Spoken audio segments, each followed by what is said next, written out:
Hello, everybody, and welcome back to Let's Remember Skies of Arcadia. So we are on Sailor's Island. We were brought here by Drachma on board his ship, the Little Jack, and he's threatening to leave us here. We ended up on his ship because we were attacked by a giant arc whale named Rachnam. Drachma is a sort of Captain Ahab chasing the arc whale. But we need to get to Valua to rescue Fina and our father and the rest of the pirate crew.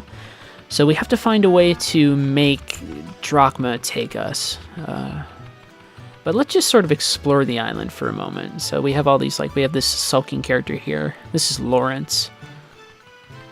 Sort of a mercenary type. And then we have all this space we can go to and find chests. Repair kits, which will come to handy later on. Okay, and we can just sort of look at signs. Sort of a harbor town. This space is important. This is the Discovery Guild, the Sailors Guild. So when we find discoveries in the world like we did in our first segment of the game with the Pirate's Grave, we can sell it for money. And we can also buy info to find where places are, so we'll do it just here for demonstration purposes.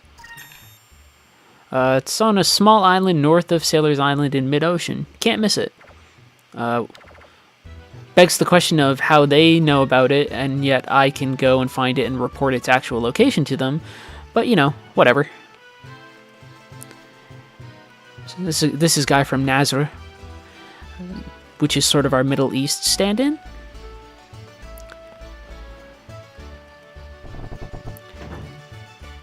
Okay.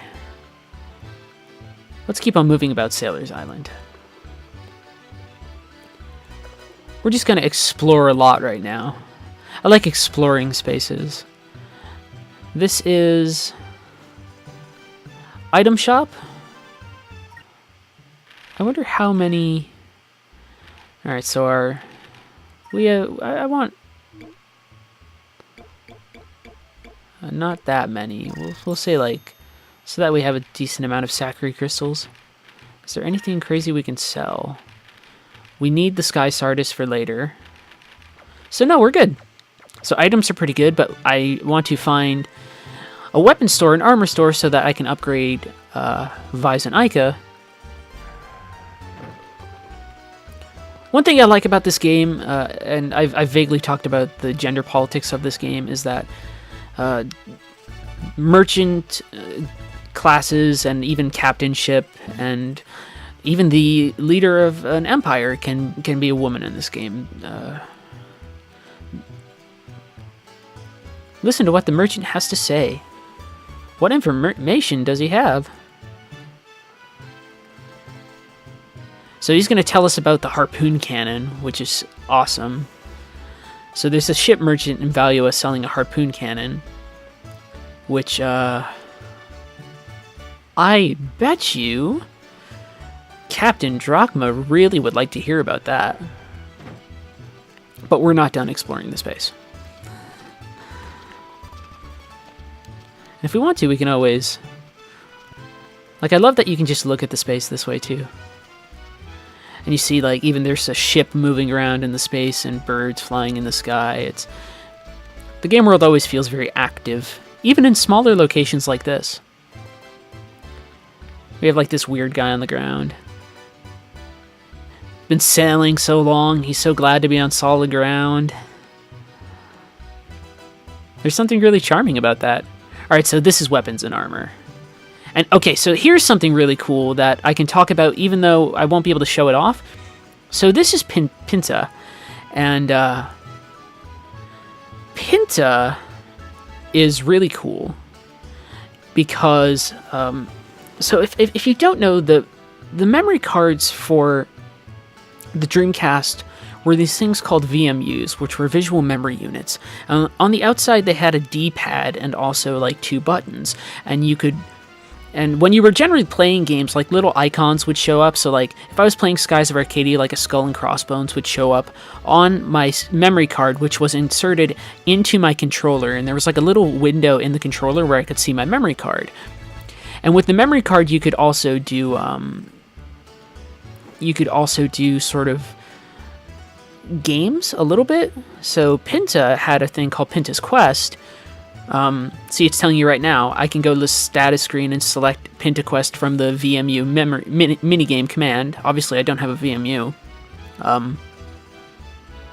At least right now I don't. So I can't do Pinta's Quest, but you play as Pinta, you're fighting off pirates, and how you do in Pinta's Quest, after you're done playing it, you could bring it back to your game, and Pinta would give you items that Pinta found. Which was always great. Look at this guy flexing. He sort of reminds me of the guy from Ocarina of Time who does the shooting gallery. That big beardy dude. Let's buy some good weapons, though. So I need to upgrade, I'm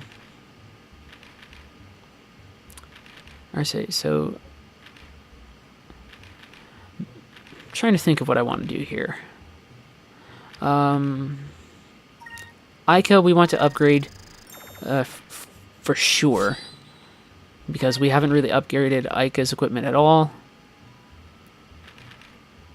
Vice, we will upgrade weapon-wise.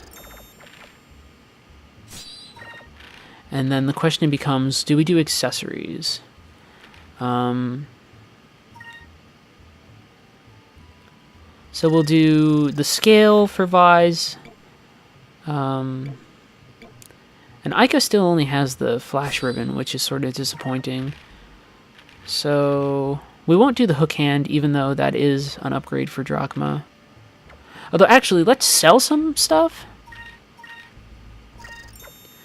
Which sounds, it's like I'm sitting here and that's like boring stuff, but it's like, here's some inventory management. We won't generally do this in the game a lot, but the hook hand would help us because, spoiler alert, it's not like Drachma is leaving our party for very long. So, yeah, we're going to buy it. Because Drachma is going to be a heavy damage dealer. So there we go. Now we've sort of done everything we want to do on Pirate Island for now. We can go back to Drachma and sort of convince him to bring us to Valua if we tell him about the harpoon cannon. And I like this too. We have these merchants. They're talking about sort of the expansion of the Empire and how it might affect things. This isn't a game you sit back and you're like, oh, the economic situations are crazy, but I mean, there definitely is a sense of expansion and sort of obviously negative opinions towards imperialism.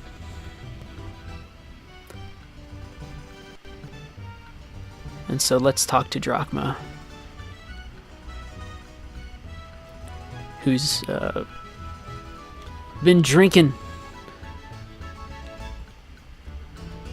So I like this. Oh, I guess he's not sailing with us. I guess we won't tell you about the super cool super weapon that can kill the arc whale that you're going after, buddy. And so this is a weird pirate's choice, but I always liked it. I think the impetus behind this is that you're following Ica's lead and sort of playing around a bit, which is mischievous, which is another characteristic I think this game likes to stress. So beat around the bush. I was amazed when I saw Arachnum. Then I heard about this crazy cannon. It's really fantastic. I really enjoy it.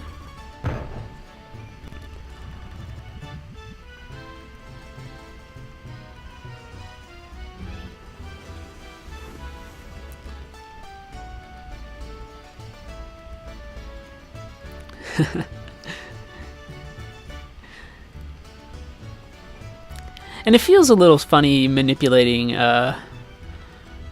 Drachma, but Drachma's a fellow who if you can't figure it out, gruff on the outside, hard on the inside. Big heart. It's just that, you know, he out of any character that we encounter has probably the most baggage out of anybody. But, you know, still, even a character with baggage in this game is still somebody who will prove to be heroic and kind. So we need to get a passport. So we get Drachma back, which means we can do the super fun action of equipping Drachma with a hook hand, like any good pirate. Actually, how much of a difference was that? About 12-point difference, or maybe less. I don't know. I wasn't paying attention. So that's okay. And he has some of his super moves, so we're good. This is a pretty good party composition. The important thing now to do will be saving the game at some point. So I forget who we talked to get the passport.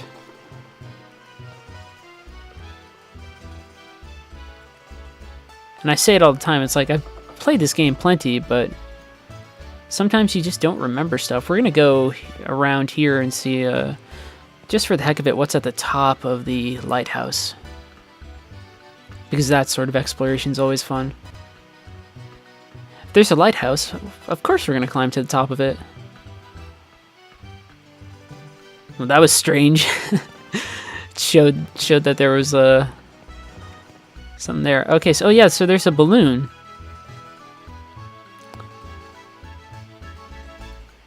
Oh, this helps us, I believe this helps us get a,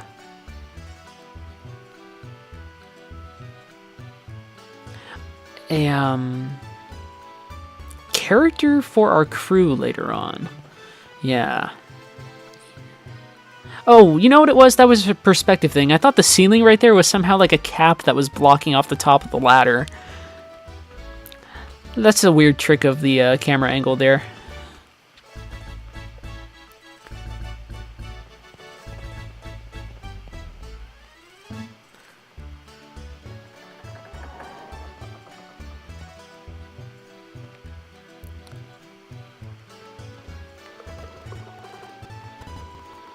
Oh no, a little bit of a frame rate spike there. So maybe it's I talk to this fellow. Ask for a passport. Or maybe it's the old fellow, but I think it's someone in here that we ask for passports.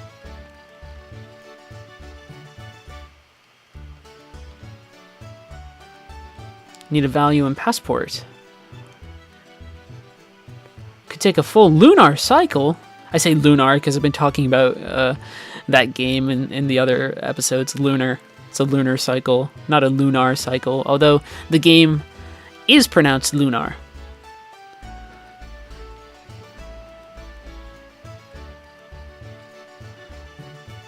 Yeah, so that's right. This guy is a super nice merchant, and he gives us his, but he gives us a little bit of a request. So he tells us that the black pirate Baltor has been seen in the skies. Black pirates being like normal pirates, blue rogues being sort of Vi's and Ika's deal. And so of course we're going to help him deal with the bad black pirate to get our passport. And I forgot. So we're going to have a ship battle coming up soon, I believe. And then we'll move forward. Although to ensure our safety, we will save once we are in airspace, because you can always save anywhere on the game map. And we'll do our little Wayne's World trick once we get all set and ready to go. Unless it doesn't let me at all, unless it knocks me straight into the fight with Baltor. Let's see, we're just going to help him out. So there's this whole thing about like ship design. So stone reefs, we won't be able to pass through for a while. Certain difficult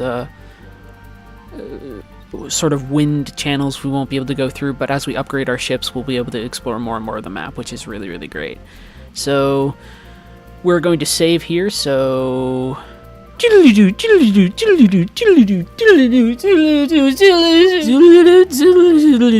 totally back. Okay. So we are just going to sort of follow the side of the reef to help this fellow out. Sort of head towards Nazra. And there's a little bit of a change in the music. Skies of Arcadia isn't particularly nuanced when it comes to presenting nationalities, but I don't think it comes like... There's a tendency, I think, sometimes when we approach games to see everything as inherently offensive, and I'm not saying that there aren't things in this game that are probably offensive on a surface level, but to some degree intention matters. So I don't think anybody who's making this game is going in it trying to say, like, let's make a simple version of the Middle East because we want to make a simple version of the Middle East. I think they say we want to make sort of an analog, metaphorical version of the Middle East, the same way that Valua is a metaphorical version of imperialist Spain. And even with that noted, Nazra is this community of like strong people, and like that merchant we met, kind people. So there's never a sense that there's like rough areas of the world. So if ever we want to sit back and say like, oh well, they're playing into sort of like desert stereotypes and things like that, well certainly they are to a degree, but at the same time I cannot recall in my mind a character from Nazra that's evil. Most evil in this game comes from our imperialist Spain analog.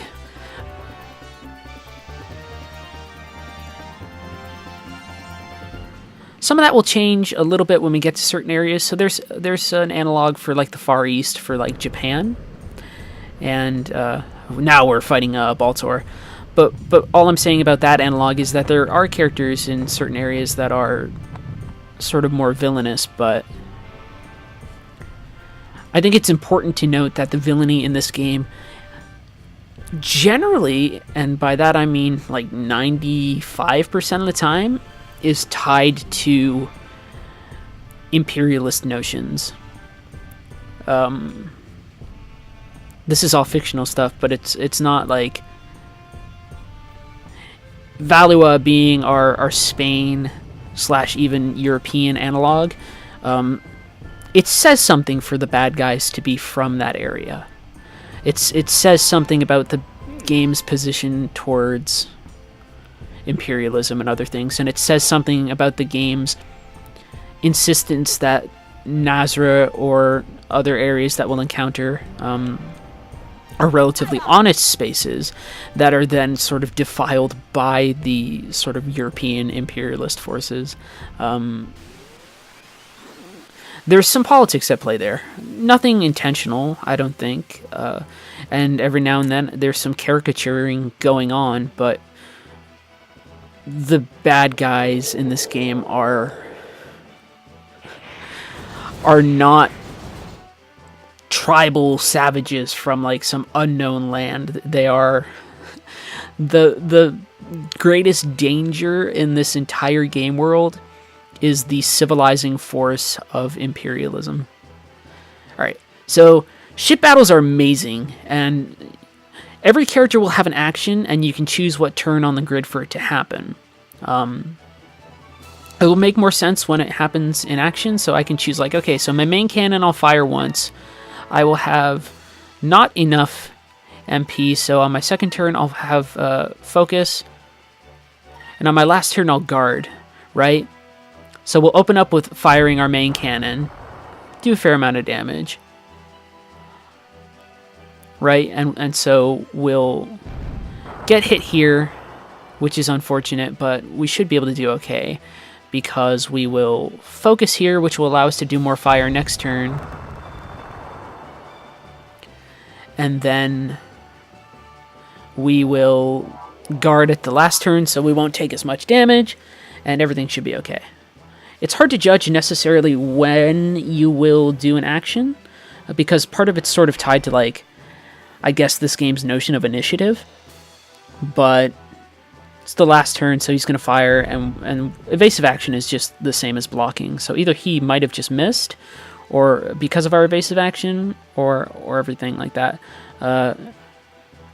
Concentrated firepower things happen on the sea.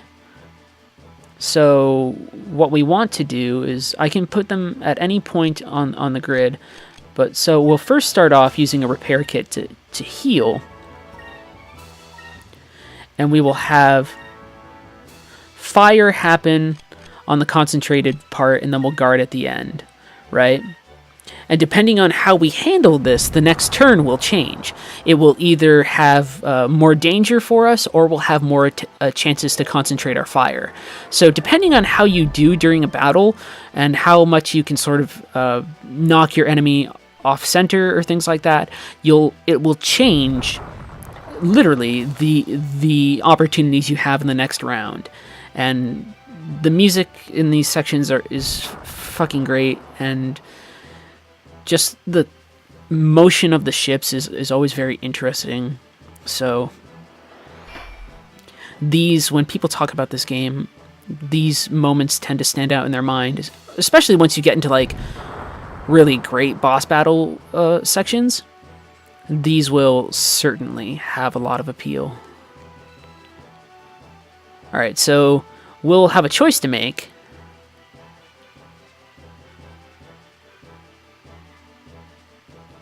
So we don't want him to get behind us.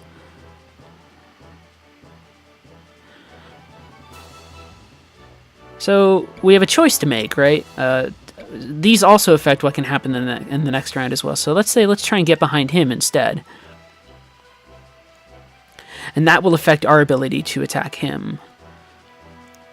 Obviously, this is a tutorial, so things are a little simplistic. But now we can really just let loose. So we have 3 rounds of like critical attack. Or concentrated attack, anyway. And so we're just going to let loose with all of our cannons and fire like massive volleys and just go nuts against the enemy ship here.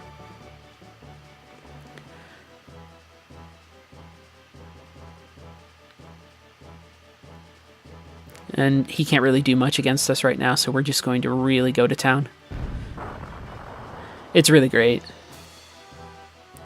The battles in this game, if the strength of the battles on land are the fact that there's a large sense of spatial awareness, that spatial awareness carries over into this part of the game, but at the same time, there's a little bit more strategy in terms of like the moment-to-moment decisions you can make while you're at the helm, or how the actions you perform may or may not affect the opportunities you have on the next turn, which is just really phenomenal. So to summarize our points so far, ship battles, really, really great. This game sometimes has caricatures because of how it handles approximating areas of the world, but our main enemies are still imperialists like Europe analogs, so anti-imperialist game with cool airship fights. So hey, awesome. And then also we have moments like that where Drachma will interrupt our victory ceremony. So lots of charm, some minor political stances to take, even though they're not really explicit, and then also just amazing combat and all sorts of stuff going on. So we'll get to Valua, and we'll save once we get there, and that will be the end of this segment. It will be a shorter segment, because I want to be able to put this segment out before I leave for packs, so we'll take care of that. And we want to use the captain stripe that we just got, which I think, does it act just like a normal item? Yeah, so it makes our ship a little stronger. Yep. And just to make sure, we'll have our ship healed. So when I mean caricaturing, I mean just listen to the music for a second. Like, it's nothing terrible, but I mean it sort of still exists.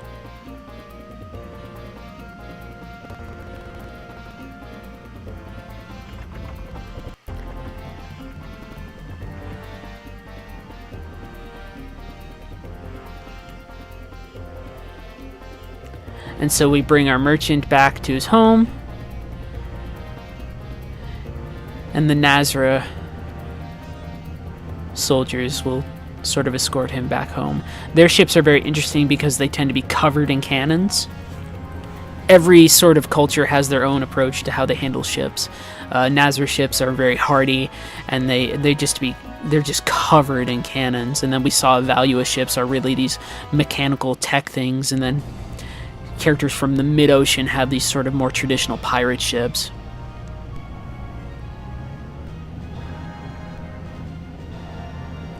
Again, small touches like that really making the different cultures seem pretty cool. And we can see Nazar in the distance there, kind of a nice looking city.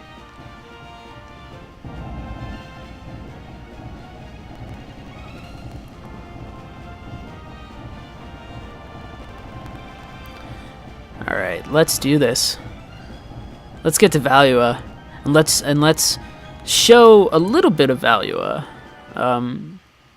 Because if I'm using that first half and our encounter vaguely with Nazra to talk about some of the global politics of this game, even though I probably did so poorly because I was rambling and trying to collect my thoughts, because this isn't a very sort of like pre-planned critique of this game, and it's not even really a critique, we're just playing it to enjoy it. We will have more to say when we get to Valua, specifically about class inequality. Once again, that's why Aika's like one of the best characters ever. We'll show off tackle with Drachma if we get into another battle, but you know, if I can take out the two enemies at once, yeah, I'm gonna try and do it. So she learned a poison spell. This always looks like a place where there might be a discovery. It's always hard to tell. Okay, so we gotta fight anyway, so we'll use tackle. The global politics of this game interests me, even for a game that's very simplistic, because it's so starkly anti-imperialist. The gender politics interest me because there's no particular qualifications. There aren't very many places in this game where there's like a pure patriarchy. Even Valua is run by a monarch, by an empress. Oh, the friggin' thing flew away. Serves 'em right. See, this is what I get when I'm trying to show off cool things. The game is always going to try and mess with me. But even from that, we leveled up, so Vise can now heal, which is good.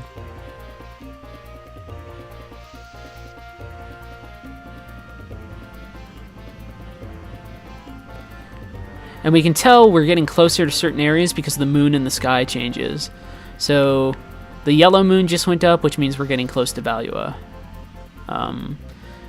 Valua being covered in this sort of dark clouds because the yellow moon is associated with lightning and thunder and those sorts of things. Now let's see if the game cooperates and lets me use tackle. So we'll take out one and focus. Oh, that won't even take out the one entirely. So yeah, of course we got to show stuff off. Great. I make it sound like it's going to be the super cool thing for us to show off, but really it's a simple attack, but I like showing off the character's special attacks for people because they might not have played this game.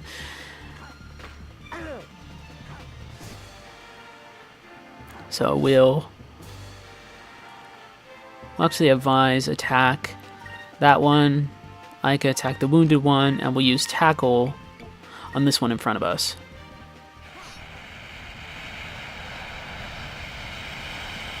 Some artifacting there, but powerful attack. I wish we didn't have those artifacts, those visual artifacts. They really bother me.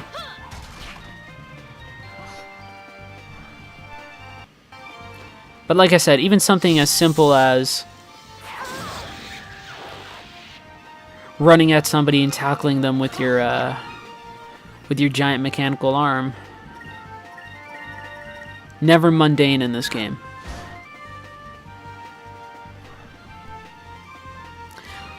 It really is a bummer about those visual artifacts, though. We'll figure out a way to make everything look snazzy, hopefully. Otherwise, I hope you'll indulge me and just sort of follow me along on this journey anyway. So we are where we need to go, generally. Yeah. We can see the searchlights. So, Valua is insane.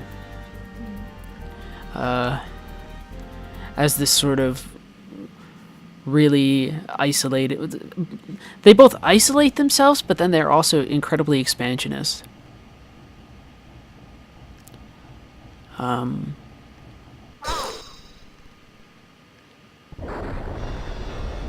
The only entrance to get into Valua is through this crazy Grand Fortress door. Which seems like, okay, this is a little much, but you have to remember the realm that Skies of Arcadia lives in. You know, so there was a war between Valua and Nazra, and they bombarded the fortress for days, and it just never worked. This place was just too big, and you get in, it just sort of, the door rotates, and then you go inside.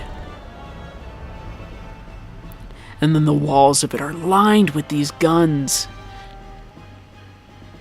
Some crazy stuff. The imagery surrounding Valua is always dreadful and excessive and really crazy. In ways that really just show off how messed off everything is. Or messed up. Messed off, messed up. I can't even think straight because of how crazy Valua is.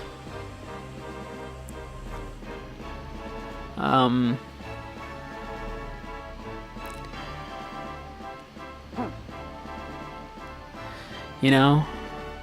Sorry, I'm just enjoying the moment. So I like that, though. They're all like, here's this crazy place no one's ever escaped, and Vice is like, fuck it. We'll escape it. He doesn't care. Meanwhile, I'm looking at that thing. It has a wall of guns and everything, and I'm like, holy crap. This is so nuts. Vice doesn't care at all. Which is, again, one of the reasons I love this game is just because we don't have characters who see something crazy and give up.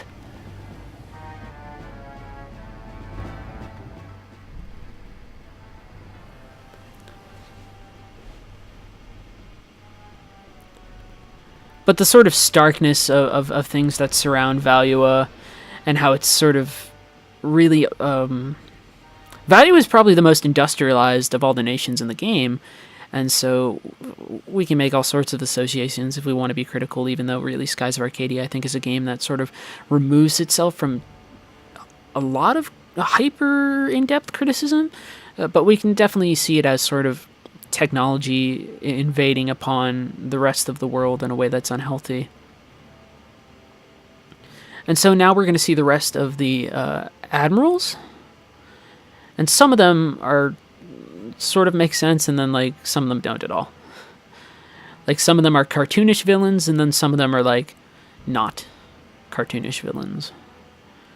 Galcian isn't. The old fellow on the right isn't. That's Gregorio. He's cool. So they're all going to sort of introduce us to them. Alfonso is an absolute ponce. Gregorio is a very good character. One of the really more interesting Valua characters. Vigoro, as you can see, sort of lascivious character. Beleza, very very smart character, as we'll see later on. And then of course De Loco, who's just like his name suggests, insane, reflected in his character design. But anyway, talking about all sorts of stuff. The admirals. There's a female admiral. Granted, she's in the minority, but it's like there's nothing about Valua even. Valua, this sort of backwards or morally sort of tainted culture that says that women can't rise to power, and that's partially because they have an empress. And so Alfonso is being removed from his post because he totally lied, and Galcian knows it because Galcian's smart.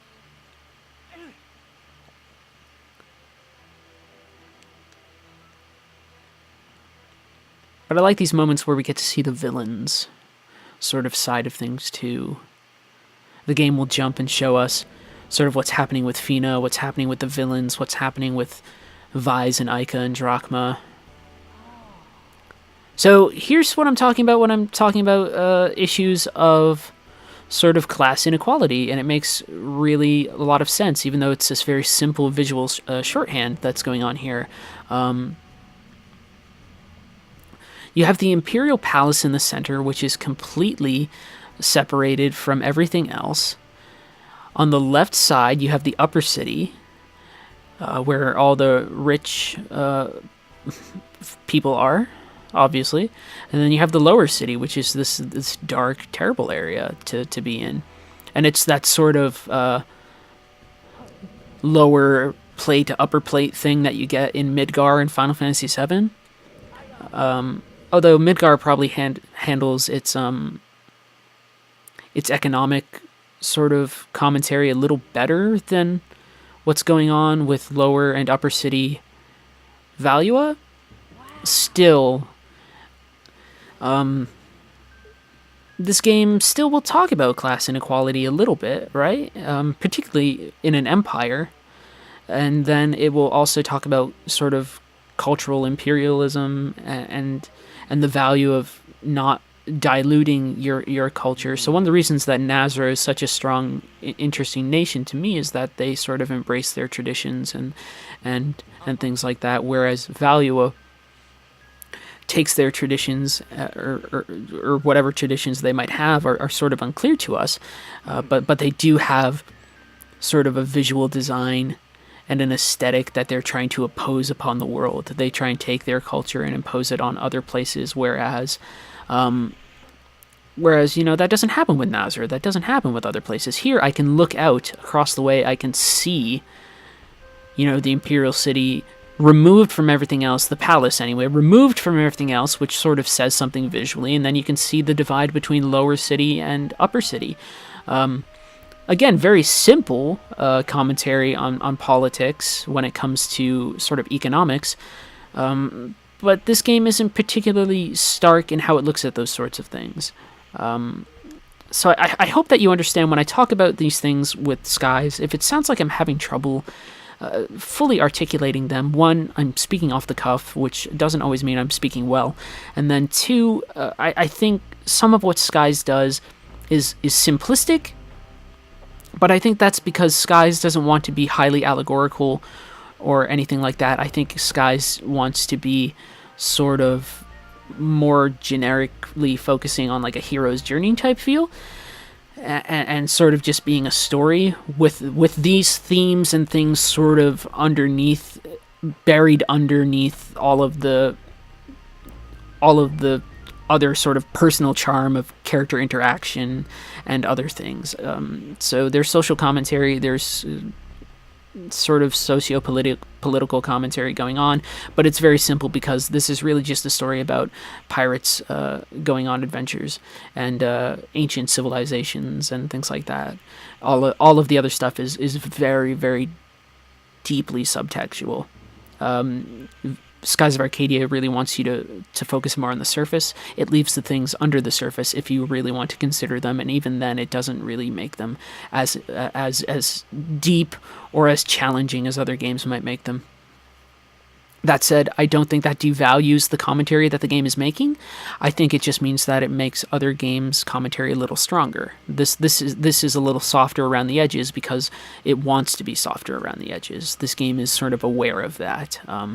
That's different in my mind than, say, trying to make a commentary and failing. Part of me respects the fact that Skies of Arcadia makes a commentary but knows that it's not making a heavy, really in-depth commentary, and sort of just leaves the rest to the player. I hope that made sense. Anyway, we are going to end this episode. It's a little shorter than others, but we got to see our first airship battle, which is totally great. And then the next episode, we're going to rescue our friends, which is going to be amazing. But I won't have that posted until after PAX. So thank you very much for watching. I love all of you. I promise I will get back to exploring Doom and a couple of my other series as well. But I've been so excited to play Skies of Arcadia that it's just taken up so much of my time. Vise, I know, I'm ending the video right now. Stop running around, you crazy goof. I will see you all around. Bye.